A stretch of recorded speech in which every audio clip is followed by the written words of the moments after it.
अच्छा आप लोग ये बताओ, महाभारत किसकी गलती से हुआ? महाभारत किसकी गलती से हुआ? मैया, महाभारत किसकी गलती से हुआ? जोर से मेरी मां। मैया आप बताओ, लाल मैया, किसकी गलती से महाभारत हुआ है? सुनो, कुछ लोग कहते हैं कि महाभारत इसलिए हुआ क्योंकि द्रौपदी ने कह दिया था कि अंधों के अंधे होते हैं। तो किसी ने कहा कि महाभारत इसलिए हुआ क्योंकि भीष्म पितामह चुप रहे। तो किसी ने कहा कि महाभारत इसलिए हुआ क्योंकि दुशासन ने साड़ी उतारी, दुर्योधन की गलती थी। किसी ने कहा धृतराष्ट्र राजा थे, न्याय नहीं किया, इसलिए महाभारत हुआ। आओ सभी बातों को ध्यान से समझते हैं और जानने का प्रयास करते हैं कि महाभारत क्यों हुआ, मूल वजह क्या थी। तो बहुत ध्यान से सुनेंगे। महाभारत क्यों हुआ? महाभारत होने की मूल वजह क्या है? महाभारत इसलिए हुआ क्योंकि धृतराष्ट्र जैसे अंधे राजा हैं। अंधेर नगरी, जोर से, अंधेर नगरी चौपट राजा, टके शेर भाजी, टके शेर खाजा। अंधेर नगरी चौपट राजा। धृतराष्ट्र की गलती क्या थी? धृतराष्ट्र अपने पुत्रों के मोह में अंधे हो गए थे। याद रखना मेरी मां, आप कितने लोग यहां ऐसे हैं जो बच्चों के माता पिता हैं, आपका बेटा हो या बेटी, जो माँ बाप बन चुके हैं वो हाथ उठाएं। आप में से कितने लोग माँ बाप बन चुके हैं? अब मैं आपके लिए ध्यान से जो समझा रहा हूं वो समझिएगा। महाभारत क्यों हुआ आप बताओ? धृतराष्ट्र के सामने धृतराष्ट्र का बेटा दुर्योधन और दुशासन किसी लड़की को, किसी बेटी को, किसी की बहू को निर्वस्त्र कर रहा है। आप ही बताओ, क्या आपका बेटा किसी भी स्त्री को निर्वस्त्र करने लग जाए तो क्या आप उसे रोकोगे नहीं? जोर से, रोकोगे नहीं? रोकेंगे ना? तो रोकिएगा। धृतराष्ट्र के सामने द्रौपदी के कपड़े उतरते रहे और धृतराष्ट्र ने नहीं रोका। जब आप पुत्र के मोह में पड़ करके गलत को भी आप स्वीकार कर लेते हैं तब विनाश जन्म लेता है। इसलिए कहता हूं गलतियां ना कीजिएगा, और गलती आपका बेटा ही कर रहा हो तो उसे रोकिएगा। गलती करने पर मौन धारण करोगे तो विनाश का जन्म होगा। धृतराष्ट्र राजा थे और राजा का धर्म है न्याय करना। धृतराष्ट्र ने न्याय नहीं किया, द्रौपदी को न्याय नहीं दिया, इसलिए महाभारत हुआ। न्याय नहीं मिलता तो महाभारत होता है। माँ बाप अपने बच्चों को संस्कार नहीं देते तो महाभारत होता है। इसलिए अपने बच्चों को योग्य संस्कार दीजिएगा, योग्य बनाइएगा।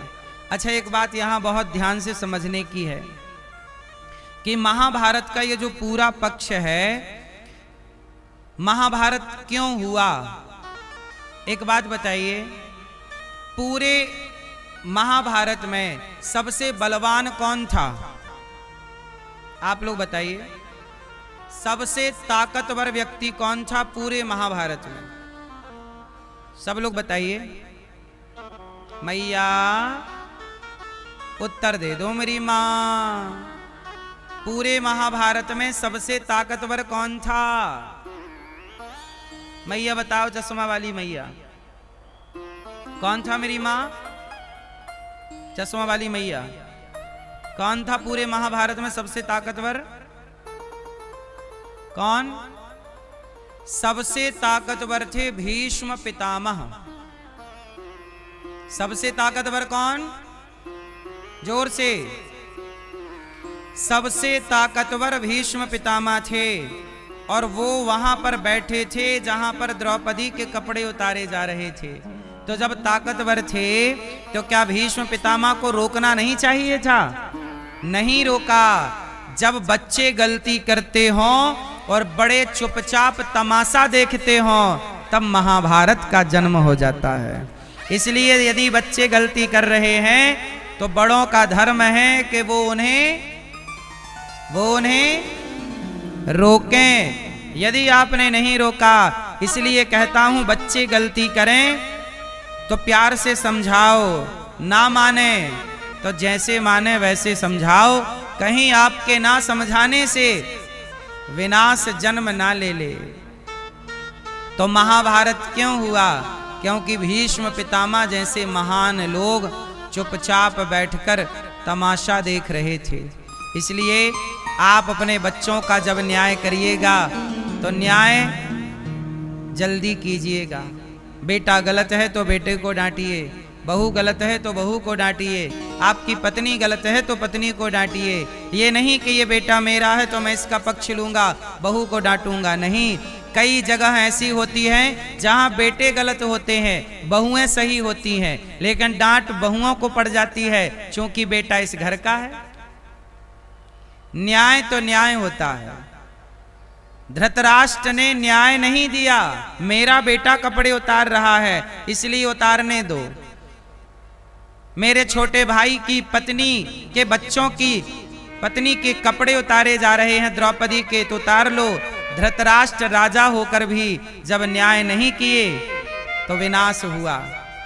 अच्छा देखो, विनाश को रोकने के लिए भगवान श्री कृष्ण ने क्या किया? शांति का प्रस्ताव लेकर पहुंच गए। दुर्योधन से क्या कहा भगवान ने? दुर्योधन, पांडवों को 5 गांव दे दो। पांडवों को कितने गांव दे दो? दुर्योधन वह भी दे न सका, आशीष समाज का ले न सका, जब नाश मनुज पर छाता है, पहले विवेक मर जाता है। दुर्योधन 5 गांव नहीं दे सका और 5 गांव भगवान कृष्ण बोले दे दोगे तो महाभारत नहीं होगा। जब दुर्योधन ने वह भी नहीं दिया तो क्या हुआ? भगवान वहां से जाने लगे तो दुर्योधन ने भगवान को पकड़ लिया, कहा बांध दो, बंदी गृह में डाल दो भगवान कृष्ण के लिए। भगवान ने अपना विराट रूप दिखाया और धृतराष्ट्र को भगवान ने आंखें दे दी। कहा कि धृतराष्ट्र देख, समझा ले अपनी संतान को, मैं कौन हूं। भगवान कृष्ण ने अपना रूप दिखाया, धृतराष्ट्र को आंखें। अच्छा बताओ, धृतराष्ट्र अंधे थे कि नहीं? जोर से।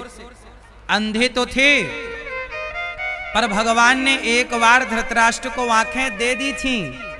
आपको पता है, धृतराष्ट्र के पास जब भगवान शांति दूत बनकर गए तो भगवान ने धृतराष्ट्र को आंखें दे दी थी कि देख मुझे, मैं कौन हूं।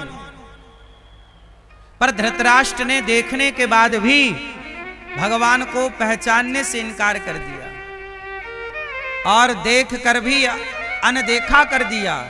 जब आप सच को देखकर भी अनदेखा कर देते हैं तो महाभारत जन्म लेता है। भगवान श्री कृष्ण ने कहा कि दुर्योधन देख, मैं कौन हूं, साक्षात नारायण हूं, पर तू समझने को तैयार नहीं। चले गए भगवान। अच्छा एक बात बताओ, 5 गांव दे देता दुर्योधन तो महाभारत टल जाता कि नहीं? बोलो हाँ। पर दुर्योधन ने 5 गांव नहीं दिए। अच्छा, दुर्योधन मारा गया और पांडव भी स्वर्गारोहण के लिए चले गए। अच्छा बताओ, दुर्योधन कहां का राजा था? हस्तिनापुर का। धृतराष्ट्र राजा थे, ये राजकुमार था, भावी राजा होने वाला राजा। किस भूमि की लड़ाई थी? हस्तिनापुर। हस्तिनापुर कहां है? हस्तिनापुर आज वर्तमान में जो मेरठ है, मेरठ शहर, वही हस्तिनापुर है पुराना। और जो आज दिल्ली है, यही इंद्रप्रस्थ थी पुरानी। तो दिल्ली और मेरठ की भूमि की लड़ाई थी। दुर्योधन बोला मैं नहीं दूंगा, पांडव बोले हम लेकर रहेंगे। दोनों में महाभारत हुआ और जब महाभारत हुआ तो बताओ, जिस भूमि को दुर्योधन ने कहा कि मैं सुई की नोक बराबर नहीं दूंगा, क्या वो दुर्योधन जब मरा तो सुई की नोक बराबर भूमि लेकर गया? बोलो हाँ या ना। वो भूमि आज भी जहां की तहां पड़ी है। जिस भूमि पर महाभारत हुआ, ना जीतने वाले रहे ना हारने वाले रहे, पर वो भूमि आज भी जहां की तहां पड़ी है। उस भूमि के लिए खून बहाया था, आपस में लड़े मरे, आज भी वो भूमि जहां की तहां है। इसलिए कहता हूं कि आपकी जान कीमती है, आपका जीवन बड़ा है, भूमि बड़ी। बताओ, भूमि बड़ी है कि जीवन बड़ा है? बोलो बोलो मेरी मां, कौन बड़ा है? इसलिए भूमि के लिए जीवन को बिगाड़ा नहीं करते, क्योंकि जिस भूमि के लिए महाभारत हुआ, आज उस भूमि पर छगनलाल का घर बना हुआ है। कितने लोग घर बना के उस भूमि पर रह रहे हैं। जब दुर्योधन कहता था कि मैं सुई की नोक बराबर नहीं दूंगा, आज वो भूमि जहां की तहां है। लोगों ने घर बना के रहना शुरू कर दिया।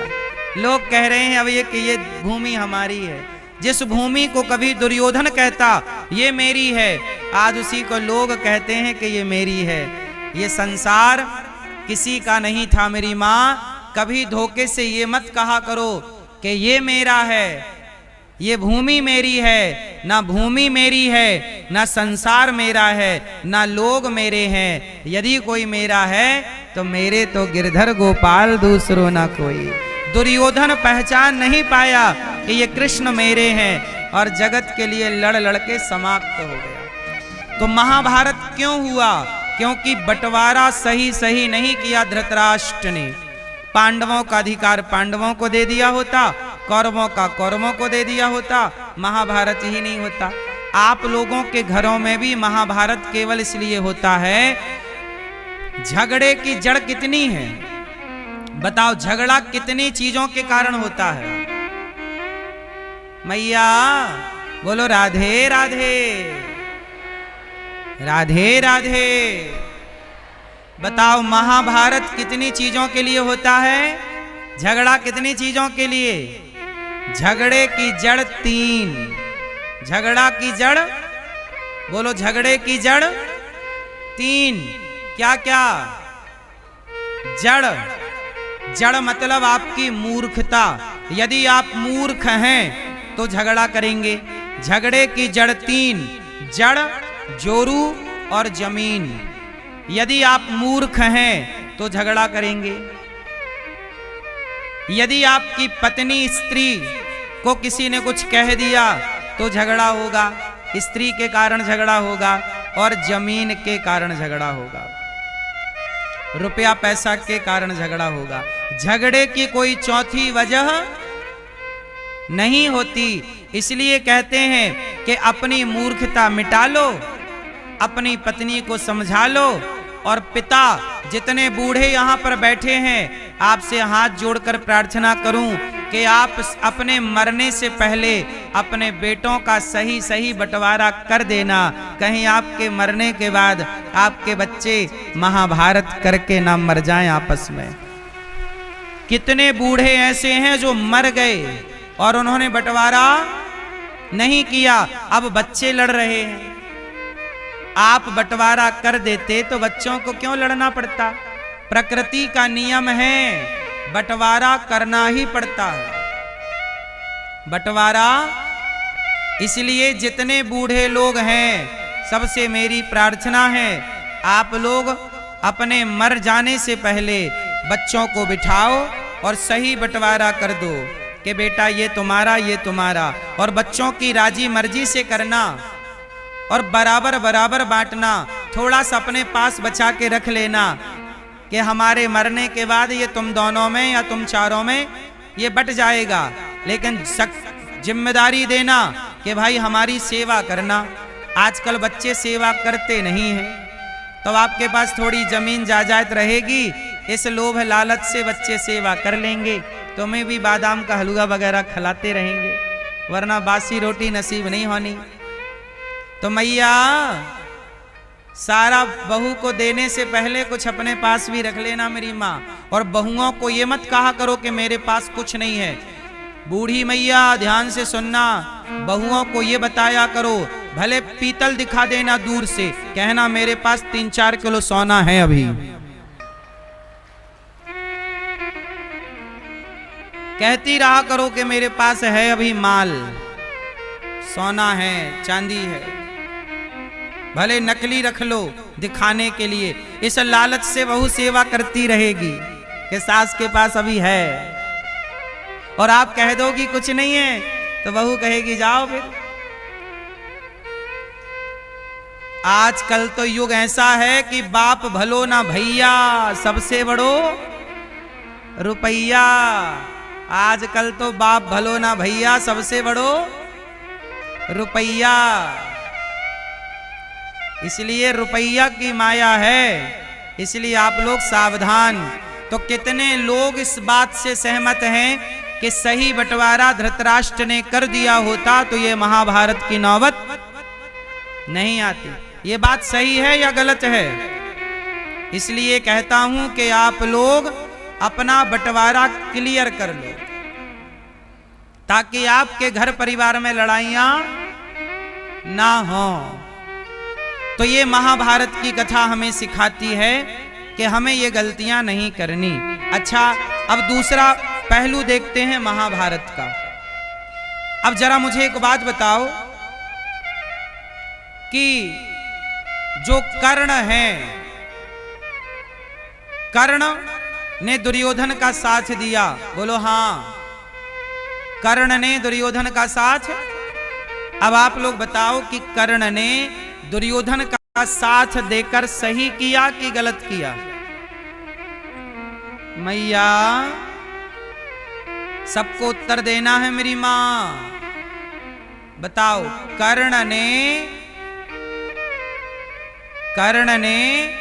दुर्योधन का साथ देकर सही किया कि गलत किया? जोर से, जोर से। सही। कितने लोग ऐसा मानते हैं कि कर्ण ने सही किया? जो सही मानते हैं वो हाथ उठाएं। और कितने लोग मानते हैं कि कर्ण ने गलत किया साथ देकर? आओ, सही किया गलत किया इस पर हम विचार ना करें, हम विचार इस पर करें कि क्या सही था और क्या गलत था। आओ इस पर विचार करें। अच्छा, एक बात बताओ, कर्ण जो हैं वह दुर्योधन के दोस्त हैं, और दोस्ती के नाते अपने मित्र का साथ देना धर्म है। मित्र का साथ देना, जोर से, मित्र का साथ देना धर्म है। पर एक बात बताओ, आपका मित्र यदि किसी महिला के कपड़े उतार रहा हो तो क्या आपको साथ देना चाहिए कि यार तू मेरा दोस्त है, तू कपड़े उतार रहा है तो मैं भी तेरा साथ दूंगा क्योंकि तू तो मेरा दोस्त है? अरे दोस्त का साथ जरूर देना चाहिए, पर आपका दोस्त यदि गलत रास्ते पर चल पड़े तो दोस्त का कर्तव्य है कि वह अपने दोस्त को समझाए कि यार ये गलत है। कर्ण को पता था कि दुर्योधन गलत कर रहा है। जब कर्ण को पता था तो कर्ण ने दुर्योधन को समझाया क्यों नहीं?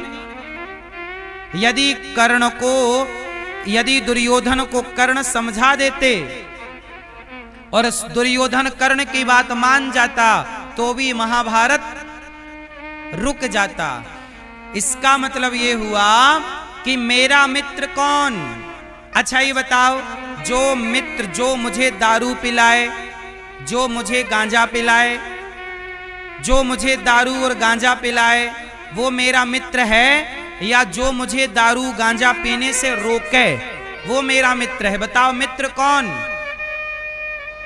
जो लाला के दे बोतल कि यार तू मेरा दोस्त है, ले एक बोतल, ले आया हूं मैं नेपाल से, ले।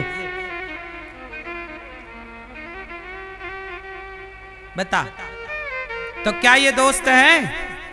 जो आपको दारू ला कर दे वो आपका दुश्मन है। अरे दोस्त तो वो है जो कहे कि यार मैं बिगड़ गया, मैं शराब पीता हूं। मेरे दोस्त ये गलत बात है, मैं भले शराब पी रहा हूं पर यार तू शराब ना पीना। ये दोस्ती है कि जो स्वयं यदि बिगड़ा है तो वो अपने दोस्त को बिगड़ने ना दे। दोस्त का मतलब ये नहीं है कि यार मैं पी रहा हूं तो तू भी एक पैक मार। ये आपका कौन है? ये आपका दुश्मन है। अच्छा एक बात बताओ, आजकल लड़के क्या कहते हैं, लोग क्या कहते हैं? महाराज जी हम शराब नहीं पीते, हमारे दोस्त लोग दोस्ती यारी में कभी कभी पिला देते हैं। क्यों आप पीते हो शराब? ए भैया आप नहीं पीते? और आपके बगल वाले? सही, खाओ मां कसम के नहीं पीते। और आप लोग भाई आप पीते हो शराब? सही। अच्छा भाई आप लोग पीते हो? चश्मा वाले दादाजी शराब पीते हो? नहीं। शराब पीना सही है कि गलत है? जोर से हाँ। अरे पीना है तो शराब। एक आदमी मेरे से बोला महाराज जी आप भी पियो। हमने कहा क्या? बोले हम लाए हैं आपके लिए। हमने कहा जो तू लाया है वो कितने घंटे चढ़ने वाली है? बोला महाराज जी 12 घंटे चढ़ती है। हमने कहा तेरी वाली शराब 12 घंटे चढ़ती है, पर हम जो आपको पिला देंगे एक बार चढ़ गई तो सारी जिंदगी के लिए चढ़ेगी उतारी। तो बोला क्या है? मैंने कहा जाम पर जाम पीने से क्या फायदा, रात बीती उतर जाएगी। हरि नाम का जाम पी ले बंदे, तेरी जिंदगी सुधर जाएगी। पीना है तो राम नाम का प्याला पी लो। कृष्ण नाम का शराब में क्या रखा है? पीना है तो राम नाम का प्याला। इसलिए कहता हूं दोस्तों, मित्र होने चाहिए पर कर्ण जैसा दोस्त नहीं होना चाहिए। कर्ण ने यदि दुर्योधन को कह दिया होता कि यार भरी सभा में तूने कपड़े उतारे हैं, चलो बताओ, कर्ण को क्या ये नहीं कहना चाहिए कि यार बाकी सब ठीक है पर तूने भरी सभा में एक महिला को निर्वस्त्र किया है? क्या ये सही है? बताओ किसी भी हिसाब से आपका मित्र भरी सभा में किसी महिला के कपड़े उतारे तो क्या आपको साथ देना चाहिए? जोर से। इसलिए कर्ण बहुत अच्छे आदमी हैं। कर्ण रोज दान करते हैं। कर्ण बड़े धर्मात्मा हैं। कर्ण बहुत अच्छे हैं, पर एक विषय में कर्ण बिगड़ गए। कर्ण की लाखों अच्छाइयां हैं, लेकिन वो सारी अच्छाइयां धरी की धरी रह गईं, एक बुराई हावी हो गई। इसलिए कहता हूं आपकी 100 अच्छाई होंगी और एक बुराई होगी तो 100 अच्छाइयों पर एक बुराई हावी हो जाएगी। क्योंकि अच्छाइयां लोग कम देखते हैं, बुराइयां लोग ज्यादा देखते हैं। और क्या करें, कर्ण को रोकना तो चाहिए। इसलिए आप लोगों से प्रार्थना है ऐसी दोस्ती ना करना कि जिस दोस्ती के चक्कर में आपको गलत रास्ता चुनना पड़े। कोई भी गलत रास्ता ना चुनना, कोई भी गलत काम ना करना। ये महाभारत सिखा रहा है, ये महाभारत की कथा सिखा रही है। अब देखो महाभारत में एक और अलग बात हो गई, अलग घटना घट गई। बहुत ध्यान से सुनिएगा। महाभारत में गुरु द्रोणाचार्य, अच्छा ये बताओ झूठ बोलना पाप है कि पुण्य है? जोर से। झूठ बोलना पाप है। नदी किनारे, जरा ध्यान से सुनना मेरी मां, हमारे भगवान राम और हमारे भगवान कृष्ण अच्छा, झूठ बोलना पाप है, पर कुछ जगह ऐसी हैं जहां झूठ बोल देना चाहिए। अच्छा, भगवान कृष्ण ने धर्मराज युधिष्ठिर से क्या कहा? भगवान कृष्ण ने धर्मराज युधिष्ठिर से झूठ बोलने को कहा कि नहीं? बोलो हाँ या ना। भगवान कृष्ण ने धर्मराज युधिष्ठिर से कहा कि गुरु द्रोणाचार्य से कह दो कि अश्वत्थामा मारा गया। गुरु द्रोणाचार्य के बेटे का नाम है अश्वत्थामा। गुरु द्रोणाचार्य के बेटे का नाम क्या है? जोर से। अश्वत्थामा। और अश्वत्थामा नहीं मारा गया, अश्वत्थामा नहीं मारा गया, पर भगवान कृष्ण ने पूरे युद्ध में एक झूठ फैलाया।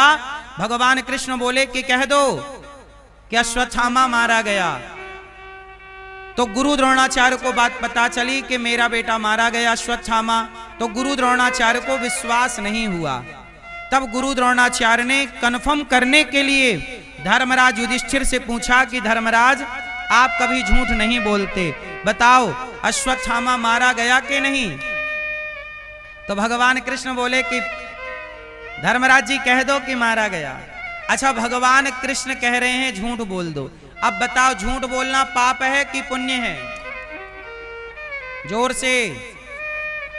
झूठ बोलना पाप है। नहीं असत्य सम पातक पुंजा। शास्त्र कहते हैं झूठ नहीं बोलना चाहिए। जब झूठ नहीं बोलना चाहिए तो भगवान कृष्ण क्यों कह रहे हैं कि झूठ बोल दो? भगवान कृष्ण इसलिए कह रहे हैं कि झूठ नहीं बोलना चाहिए, पर आज गुरु द्रोणाचार्य निर्दोष सेना को मारे डाल रहे हैं, निर्दोष लोगों को मार रहे हैं। यदि आपके झूठ बोल देने से किसी के प्राणों की रक्षा हो रही है, निर्दोष के प्राणों की रक्षा हो रही है, तो वह झूठ भी सच से बड़ा है। हाँ या ना? धर्मराज बोले मैं नहीं बोलता। तब एक हाथी अश्वत्थामा नाम का था, उसे मार दिया। और गुरु द्रोणाचार्य ने कहा कि बताओ अश्वत्थामा मारा गया? तो धर्मराज ने कह दिया हाँ, अश्वत्थामा मारा गया। नरोवा कुंजरोवा, वो नर था कि हाथी था?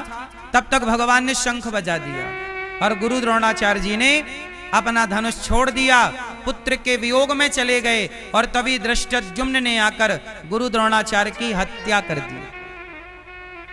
गुरु द्रोणाचार्य को मारने के लिए भगवान ने झूठ का सहारा लिया। क्यों? अब बताओ, झूठ बोलना चाहिए कि नहीं? अच्छा, एक बात बताओ, एक कसाई गाय को लेकर जा रहा है और तभी कसाई के हाथ से गाय छूटकर आपके सामने से निकली और कसाई ने आकर आपसे पूछा कि भैया हमारी गाय किस तरफ गई है? तो आप कसाई को सच बोलोगे कि इस तरफ गई है? तो कसाई लाएगा, गाय को काट देगा। तो आपने तो सच बोला कि गाय इस तरफ गई, और आपके सच बोलने से यदि गाय कट गई तो बताओ वो पाप हुआ कि पुण्य? बोलो। और आपने झूठ बोल दिया कि गाय इस तरफ नहीं गई, गाय उस तरफ गई, और कसाई उस तरफ चला जाएगा, तब तक गाय और दूर निकल जाएगी और गाय सुरक्षित हो जाएगी। तो आपका झूठ बोलने से गाय, कहते हैं जहां आपके झूठ बोलने से गाय की रक्षा हो रही हो, जहां आपके झूठ बोलने से निर्दोष लोगों की रक्षा हो रही हो, वहां झूठ बोलना भी सच से बड़ा है। इसलिए कहां सच बोलना चाहिए, कहां झूठ बोलना चाहिए। आप लोगों को यह बात पता है कि नहीं? जो व्यक्ति झूठा है तो झूठे के सामने सच क्या बोलोगे? सच व्यक्ति जो सच्चे रास्ते पर है, सच्चे के संग सच बोलना चाहिए, और झूठे के संग सच क्या बोलोगे?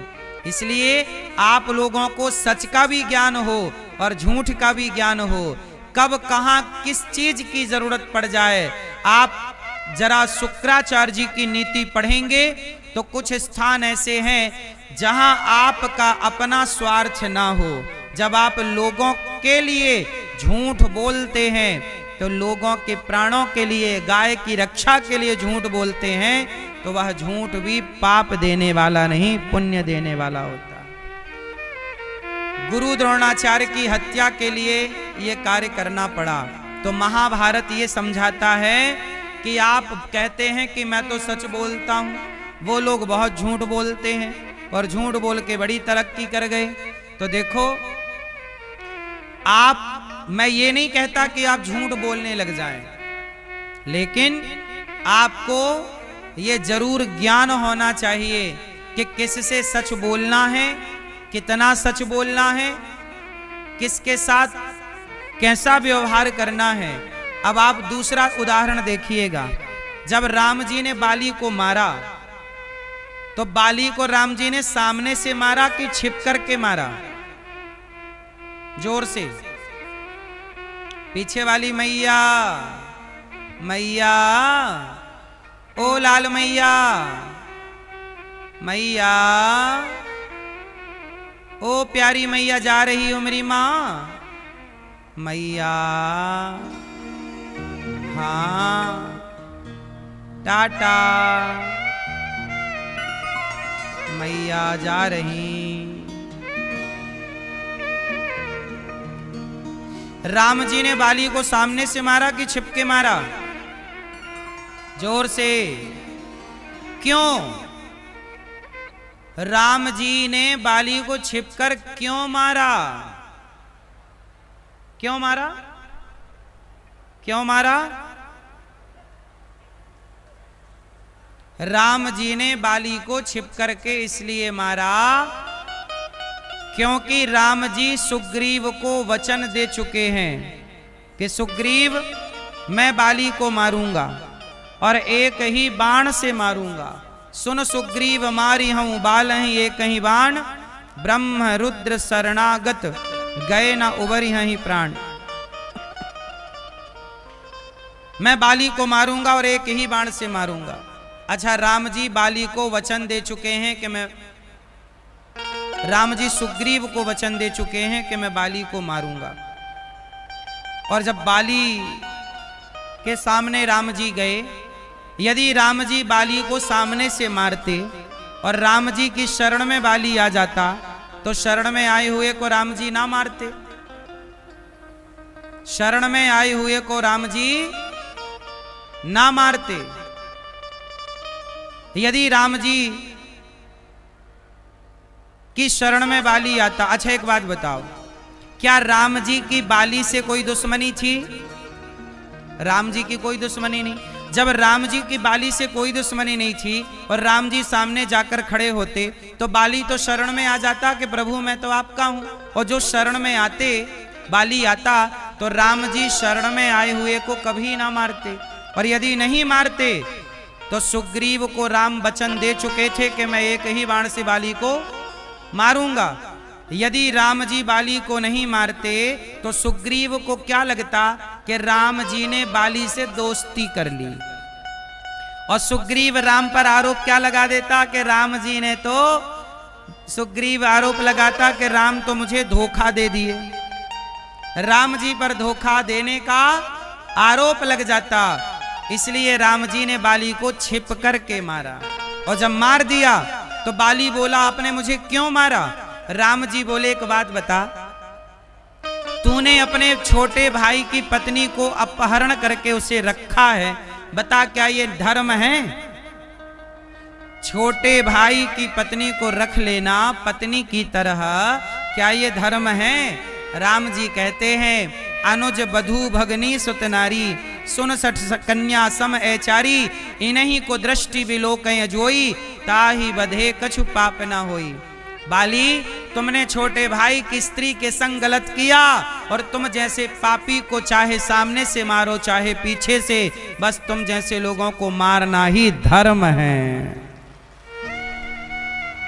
चाहे धर्म से मारो चाहे अधर्म से मारो।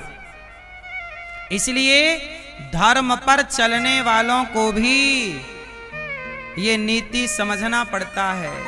आप तो धर्म से चल रहे हैं और आपका दुश्मन अधर्म से आपको मार दे तब। इसलिए धर्म अधर्म दोनों का ज्ञान रखना पड़ता है। यही नीतियां हैं। धर्म उसके लिए है जो धर्म से चले, जो धर्म से चले ही ना उसके लिए क्या धर्म है। अच्छा एक बात बताओ, दया करना धर्म है कि नहीं?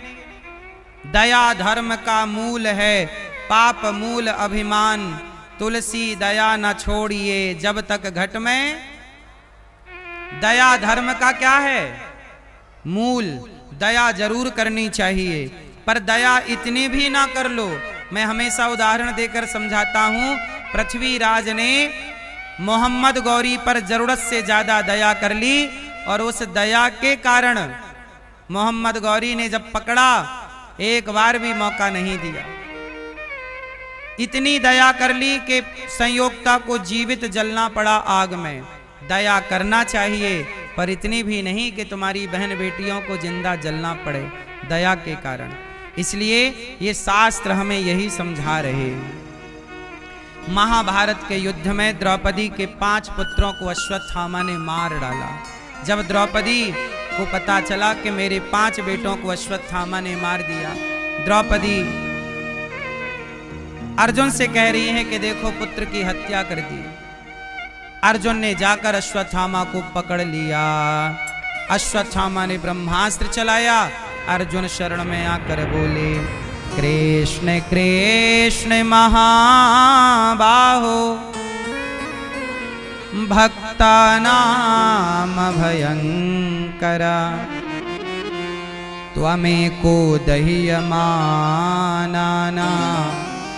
मपवर्गोऽसि संश्रते। कृष्ण कृष्ण महाबाहो। अर्जुन चरणों में गिर पड़े। हे श्याम सुंदर, अश्वत्थामा ने ब्रह्मास्त्र चला दिया है। भगवान ने अर्जुन को कहा कि तुम भी चलाओ। अर्जुन ने भी चलाया। दोनों ब्रह्मास्त्र टकराए, भगवान ने शांत कर दिया।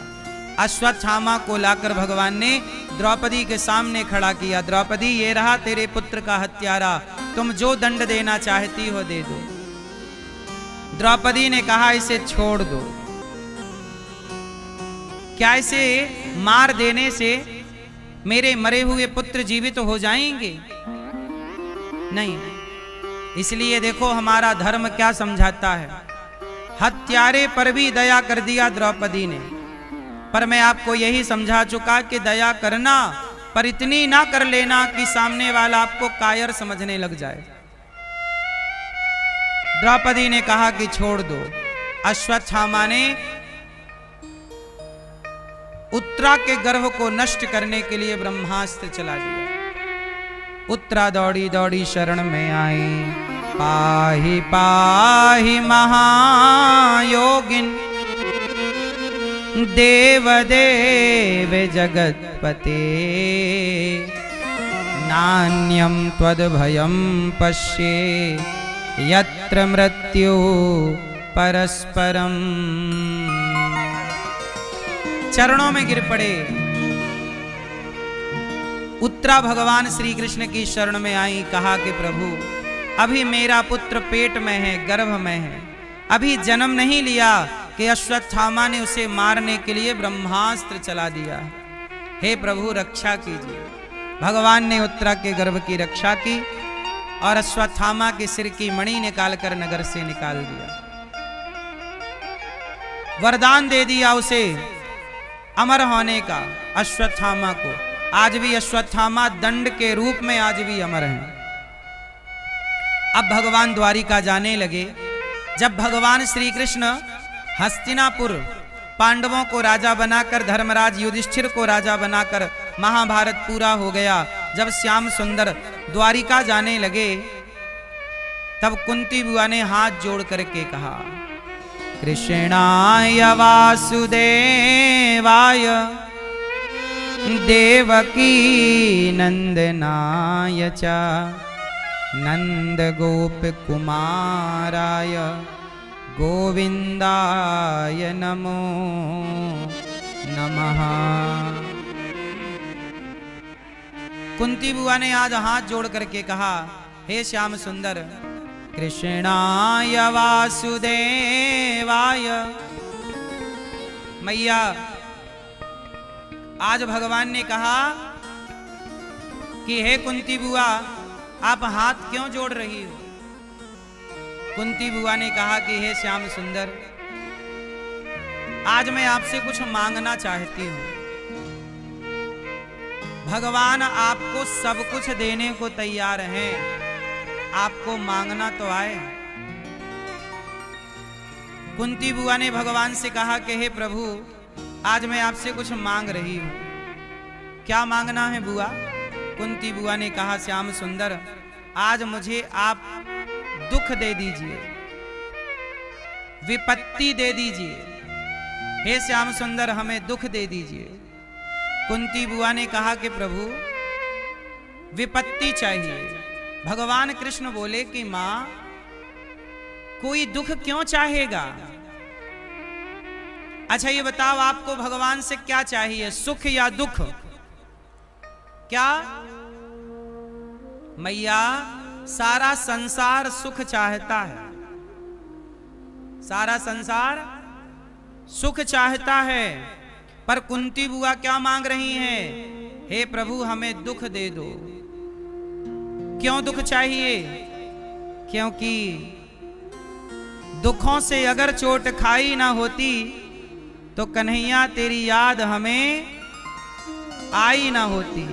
यदि जीवन में दुख ना होते तो भगवान की याद भी तो ना होती, भगवान का स्मरण भी तो ना होता। इसलिए कुंती बुआ कह रही है, प्रभु हमें सुख नहीं चाहिए। सुख आता है तो हम भगवान को भूलने लग जाते हैं, और दुख आता है तो हम भगवान के करीब पहुंच जाते हैं। अच्छा ये बताओ, आप में से कितने लोगों के जीवन में दुख है? जो दुखी हैं वो हाथ उठा सकते हैं। कितने लोगों के जीवन में दुख है? हाथ उठाओ। आज आपका सारा दुख दूर करेंगे।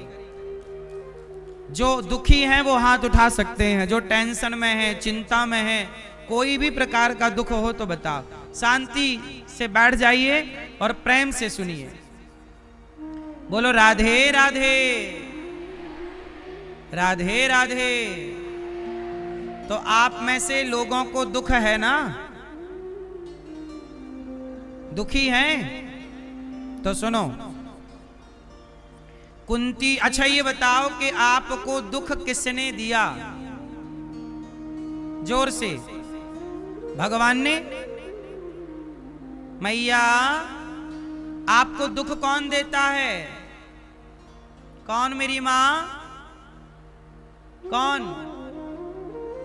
आपको दुख देने वाला कौन है? बस ये मैं जानना चाहता हूं। आपके पड़ोसी आपको दुख देते हैं? पति दुख देता है, पत्नी दुख देती है, पुत्र दुख देता है। हमें लगता है कि ये दुख दे रहा है, हमें लगता है ये दुख दे रहा है, पर सच्चाई यही है कि हमें कोई परिवार का व्यक्ति या पड़ोसी दुख नहीं देता, बल्कि हमारे अपने जो कर्म होते हैं वह कर्म ही हमें दुख देते रहते हैं। और हमें लगता है कि ये दुख दे रहा है, वो दुख दे रहा है। अच्छा एक बात बताओ, राजा दशरथ जी को भी दुख मिला कि नहीं? हाँ या ना? जब राम वनवास गए तब दशरथ जी को सुख मिला कि दुख मिला? इतना दुख मिला कि उस दुख से दशरथ जी के प्राण निकल गए। क्यों? अच्छा ये बताओ, दशरथ जी को ये दुख क्यों मिला? क्योंकि दशरथ जी ने ये दुख किसी को दिया था। जो आपने दिया है वो आपको मिलेगा जरूर। दशरथ जी ने श्रवण कुमार को मार दिया था। तो श्रवण कुमार जब मरे तो श्रवण के माता पिता पुत्र के लिए तड़प तड़प के मरे थे कि नहीं? बोलो हाँ या ना? जब श्रवण कुमार मरे, श्रवण को बाण मारा दशरथ जी ने, तो श्रवण कुमार जब मरे तो उनके माता पिता मरे कि नहीं? बोलो हाँ, हाँ या ना? तो जरा सोचिएगा कि जब कर्मों का फल श्रवण कुमार को मारने से उनके माता पिता तड़प तड़प कर मर गए, तो दशरथ जी को शाप लगा। श्रवण के माँ बाप ने कहा कि दशरथ जी, जैसे पुत्र के लिए हम तड़प तड़प के मर रहे हैं, आपको भी पुत्र के लिए तड़प तड़प करके मरना पड़ेगा, और भगवान के पिता को भी कर्मों का दंड भोगना। इसलिए मेरी माँ, जब कोई आपको दुख दे तो आप ये ना सोचा करो कि मुझे वो दुख दे रहे हैं, ये हमारे अपने कर्मों का, जोर से, हमारे अपने कर्मों का। हाँ मैया सुनत बानी, मैया नीक लागे सुनत बानी, सुना, नेक मन लगाए के सुना।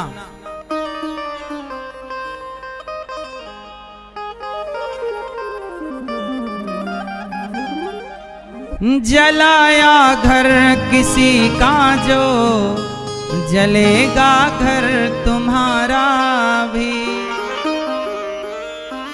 दुखाया दिल किसी का जो दुखेगा दिल तुम्हारा भी,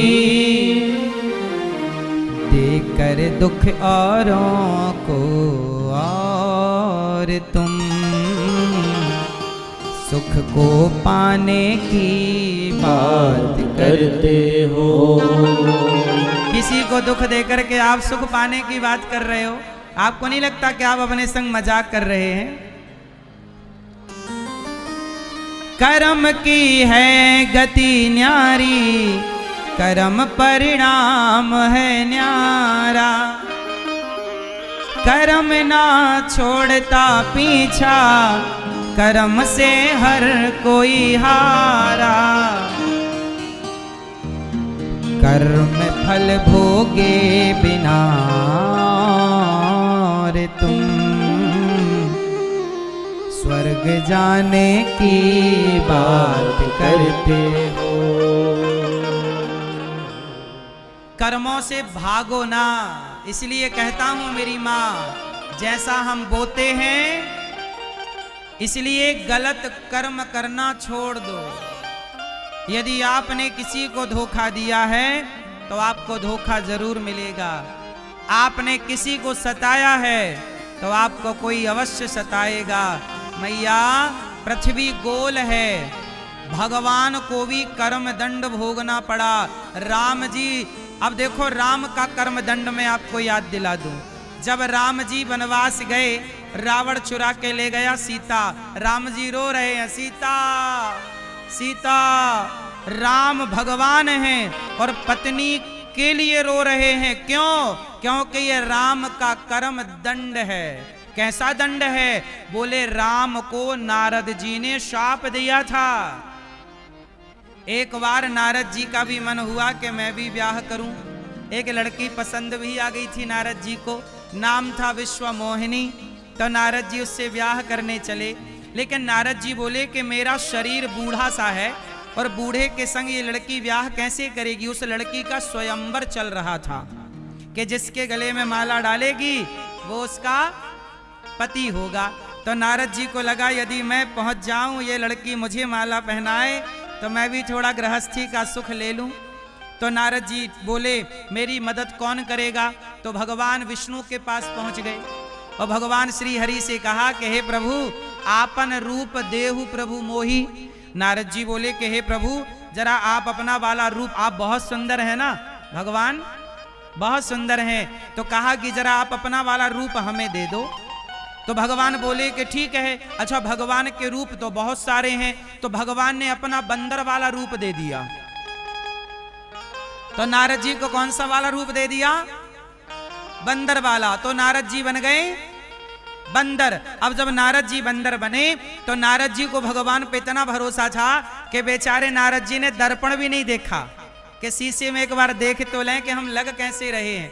क्योंकि भरोसा था कि भगवान ने रूप दिया है तो बढ़िया ही दिया होगा, पर भगवान ने तो बंदर बना दिया। अब नारद जी गए तो जहां विश्वमोहिनी माला लेके खड़ी थी वहीं नारद जी जाके खड़े हो गए और कहा इशारे से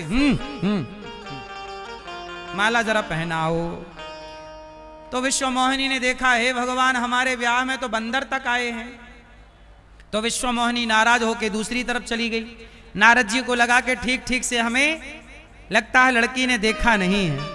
अब नारद जी इस पंक्ति से उस पंक्ति में जाएं, अब वो लड़की वो पंक्ति ही छोड़ दे जिस पंक्ति में नारद जी खड़े हो जाएं, जिस पंक्ति में नारद जैसे महान पुरुष हों, भगवत भक्त हो, वहां किसी स्त्री की सुंदरता का कोई जादू चल ही नहीं सकता। इसलिए वो काम छोड़ छोड़ के लाइन भागता रहा। अच्छा, नारद जी उस पंक्ति पे जाके खड़े हो गए। जब बार बार नारद जी ने देखा कि ये माला नहीं पहना रही है, तो शिव के गणों ने इशारे से कहा, नारद जी एक बार अपना मुंह तो देखो। नारद जी ने मुंह देखा तो बंदर का। अब नारद जी को बड़ी गुस्सा आई। तब तक भगवान विष्णु प्रकट हो गए और विश्वमोहिनी ने माला भगवान विष्णु को पहनाया। भगवान विष्णु को देखकर नारद जी आग बबूला हो गए। वाह, खुद के 16,108 ब्याह करा लिए और मैं एक कराने जा रहा था तो उसमें भी अड़ंगा लगा दिया, एक ब्याह नहीं कराने दिया। और खूब डांटे भगवान विष्णु को नारद जी। बोले, हमारा ब्याह नहीं करने दिया, हमें बंदर का बना दिया और हम पत्नी के लिए तड़प रहे हैं। जाओ भगवान विष्णु, हम आपको शाप देते हैं कि जैसे हम पत्नी के लिए तड़प रहे हैं, आपको भी पत्नी के लिए रोना पड़ेगा, और जैसे बंदर मुझे बनाया, आपको भी बंदरों की सहायता लेनी पड़ेगी। तो नारद जी के शाप को सच करने के लिए भगवान विष्णु ने राम अवतार लिया और राम बन करके बंदरों का सहयोग लिया और पत्नी के लिए अब राम जी खोज रहे हैं सीता। रावण ले गया ना चुरा के, सीता सीता कहाँ हो? राम जी पागलों की तरह। क्यों? नारद जी का शाप है, भगवान ही क्यों ना हो, कर्म भगवान का भी पीछा। हाँ,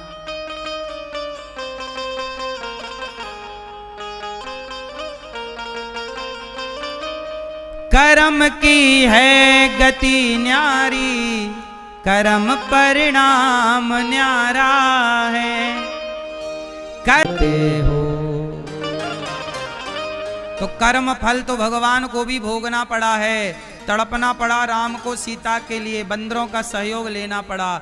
जब कर्म भगवान का पीछा नहीं छोड़ते तो मैया एक बात बताओ, यदि मैं आपको एक थप्पड़ मार दूंगा गाल में, तो बताओ मुझे भी वो थप्पड़ दोबारा लौट के घूम फिर के आएगा कि नहीं? यदि मैंने आपको एक रोटी दे दी तो वो एक रोटी यदि मैंने आपको देकर आपकी भूख मिटाई और आपको खुशी दी, तो वो मुझे भी खुशी पलट कर मिलेगी जरूर, मुझे भी रोटी पलट कर। इसलिए कहता हूं मेरी माँ, जो आप करते हैं वो किसी और के लिए नहीं, वो खुद के लिए है। बोलो हाँ या ना? इसलिए कहता हूं कि मेरी प्यारी माँ, अपने बच्चों को अच्छा कर्म करना सिखाओ। इसलिए दास अनिरुद्ध गौरी गोपाल आश्रम में वृद्ध माओं की सेवा करता है। आप लोगों से प्रार्थना करता हूं कि गौरी गोपाल आश्रम में जो वृद्ध माएँ हैं, उन माओं के लिए आप भी रोटी का दान कीजिएगा। आप भी माओं को भोजन करा सकते हैं कि आज सारी 310 माताएं हैं वहाँ, वो माएँ जिनके बच्चे घर से निकाल देते हैं, आप भी इन माओं को भोजन करा सकते हैं।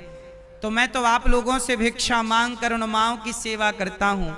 आप भी कार्यालय लगे हुए हैं, आप भी नाम लिखाइए कि कल का भोजन, परसों का भोजन वृद्ध माओं को आप कराएंगे। आप भी भोजन नहीं दोगे, उनके अपने बच्चों ने तो भोजन नहीं दिया, निकाल दिया घर से, आप भी भोजन नहीं दोगे तो माओ को भोजन देगा कौन? इसलिए इन माओं के बारे में आप जरूर सोचिएगा। गौरी गोपाल आश्रम में हजारों संत लोग आते हैं, संतों को भरपेट भोजन मिलता है।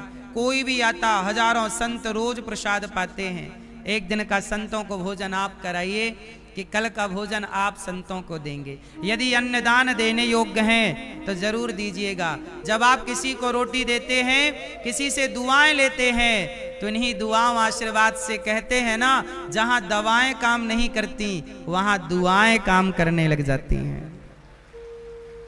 और गौरी गोपाल आश्रम में अखंड रसोई चलती है। अभी मेरा एक मन है प्रिय भक्तों, मेरी प्यारी माँ, अभी मेरा एक मन है कि मैं एक ऐसा स्कूल विद्यालय बनाऊं कक्षा 1 से लेकर 12वीं तक। मैं रक्सौल में भी विद्यालय बना सकता हूं यदि आप सब लोग सहयोग और आशीर्वाद देंगे तो। मैं चाहता हूं कि भारत के हर राज्य में, भारत के हर शहर में एक गौरी गोपाल विद्यालय बने। मैं एक विद्यालय बनाना चाहता हूं कक्षा 1 से लेकर 12वीं तक, जो CBSE बोर्ड का होगा और पूरा केवल शिक्षा नहीं मेरी माँ, बच्चों को शिक्षा भी और संस्कार भी दिए जाएंगे। और वो विद्यालय निःशुल्क होगा। कैसा होगा? अच्छा बताओ, बच्चों की पढ़ाई फ्री होनी चाहिए कि नहीं? मैं चाहता हूं कि भारत का बच्चा जितना पढ़ेगा ये भारत उतना आगे बढ़ेगा। इसलिए मैं एक स्कूल बना रहा हूं। गौरी गोपाल गुरुकुल में 150 बच्चे पढ़ते हैं। गौरी गोपाल गुरुकुल है वृंदावन में। ये देखो गुरुकुल का ये चित्र देखिएगा, ये गौरी गोपाल गुरुकुल है। 150 बच्चे पढ़ते हैं। हमारी मैया जी ने जो कथा का आयोजन करा रही हैं, इन्होंने वहां आकर श्रीमती वन्नी शिखा जी ने और श्री राजेंद्र जी ने, इन्होंने सब वहां की सेवाओं को देखा है। आप में से कितने लोगों ने गौरी गोपाल की सेवाओं को देखा है? गौरी गोपाल गुरुकुल में 150 बच्चे पढ़ते हैं और बच्चों का पढ़ना लिखना खाना पीना कॉपी किताब सब फ्री है। हम आप लोगों से भिक्षा मांग मांग कर बच्चों को पढ़ाते हैं, पर अभी केवल 150 बच्चे हैं। मैं चाहता हूं कि हजारों बच्चे पढ़ें और गौरी गोपाल विद्यालय में कक्षा 1 से लेकर 12वीं तक CBSE बोर्ड का केवल शिक्षा नहीं, हमारे बच्चे केवल शिक्षित ना हो, संस्कारी भी हों। तो हम विद्यालय में क्या देना चाहेंगे? शिक्षा के साथ संस्कार, थोड़ा गीता का संस्कार, थोड़ा वेद पुराणों का संस्कार, थोड़ा सनातन भारत का संस्कार, ताकि बच्चे अपने माँ बाप की सेवा करें और ईमानदारी से आगे बढ़ें। तो मैं एक विद्यालय का इसी फरवरी से, इसी महीने पे हम एक विद्यालय की नींव रख रहे हैं, जहां कक्षा 1 से लेकर 12वीं तक विद्यालय बनेगा और वो विद्यालय में बच्चे पढ़ेंगे। मैं चाहता हूं कि एक विद्यालय रक्सौल में भी बने, जहां रक्सौल के बच्चे भी पढ़ें और नेपाल के बच्चे भी पढ़ें। सनातन की शिक्षा, शिक्षा भी और संस्कार भी। तो आप कितने लोग चाहते हैं कि रक्सौल में भी एक विद्यालय बने, गौरी गोपाल विद्यालय? लेकिन इसके लिए आप में से किसी दानवीर महापुरुष को, जब तक भूमि नहीं होगी, निर्माण नहीं होगा, कैसे बनेगा? तब आप में से किसी को भूमि का सहयोग करना पड़ेगा। आप में से किसी को, जब तक आप में से कोई आगे नहीं बढ़ेगा तब तक ये सपना सपना रह जाएगा।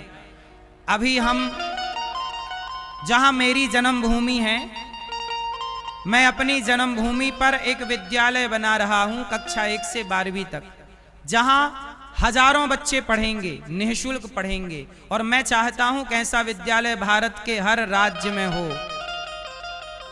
बहुत बड़ा मेरा सपना है, पर वो सपना आपके सहयोग से साकार होगा। यदि आप इस राष्ट्र की व्यवस्थाओं को बदलना चाहते हैं तो शिक्षा को बदल दीजिए। शिक्षा बदल गई तो राष्ट्र बदल जाएगा। शिक्षा अच्छी होगी तो राष्ट्र, आपके बच्चे अच्छे होंगे। आज शिक्षा, अच्छा बताओ, CBSE बोर्ड का स्कूल जो यहां रक्सौल में है, वो सस्ता है कि महंगा है? जोर से, महंगा है? क्या सामान्य बच्चा पढ़ सकता है? इसका मतलब है हमारे देश में शिक्षा बहुत महंगी है।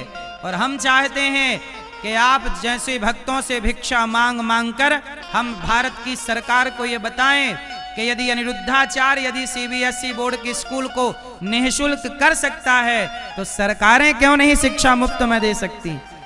हमें तो केवल बदलाव चाहिए। हम तो केवल शुरुआत करके समाज को बताएंगे कि ये बदलाव यदि एक सामान्य व्यक्ति कर सकता है तो बड़ी बड़ी सरकारें ये बदलाव यदि शिक्षा में संस्कार हम दे सकते हैं तो सरकारें बच्चों को शिक्षित और संस्कारी, यदि शिक्षा के साथ संस्कार होते तो अभी गेम में फंसकर 3 लड़कियों ने, सगी बहनों ने जान दे दी 4 दिन पहले। कल मैंने जिक्र किया था, टीवी पे आपने देखा होगा। संस्कार होते तो बच्चे आत्महत्या ना करते। 16 साल की लड़की, 12 साल की लड़की, 14 साल की लड़की ने आत्महत्या कर ली। क्यों? गेम खेल खेल के। संस्कार स्कूलों में नहीं दिए जा रहे हैं, समाज बिगड़ता जा रहा है। आज इसकी चिंता किसी को नहीं है।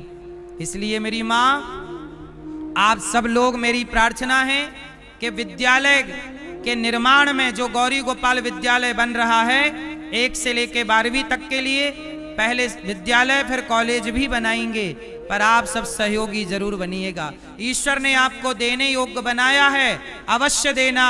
क्योंकि जब गिलहरी ने योगदान दिया था तो राम सेतु को बने आज लाखों साल हो गए। राम का अवतार हुआ था, लाखों साल हो गए, लेकिन वो गिलहरी का योगदान आज भी याद किया जाता है कि राम सेतु में गिलहरी ने भी अपना योगदान दिया था। आप लोग भी गौरी गोपाल आश्रम में जो संतों को भोजन बंटता है, जो गुरुकुल का निर्माण अब होगा, उसके निर्माण कार्य में एक क्लासरूम बनवा कर आप दे सकते हैं और आप भी अपना नाम इतिहास के पन्नों में दर्ज करा सकते हैं। एक टाइम के बाद आप नहीं रहेंगे, मैं नहीं रहूंगा, पर मेरे और आपके द्वारा किया गया अच्छा काम सदा सदा रहेगा। व्यक्ति मरता है, व्यक्ति के विचार याद रखना मेरी माँ। अनिरुद्धाचार्य मरेगा पर अनिरुद्धाचार्य की विचारधारा कभी नहीं मरेगी। मेरा सपना है कि भारत में शिक्षा फ्री होनी चाहिए, जिसे जितना पढ़ना हो उच्च कोटि की शिक्षा हो। इस पे सरकारों को संज्ञान जरूर लेना चाहिए, बदलाव जरूरी है।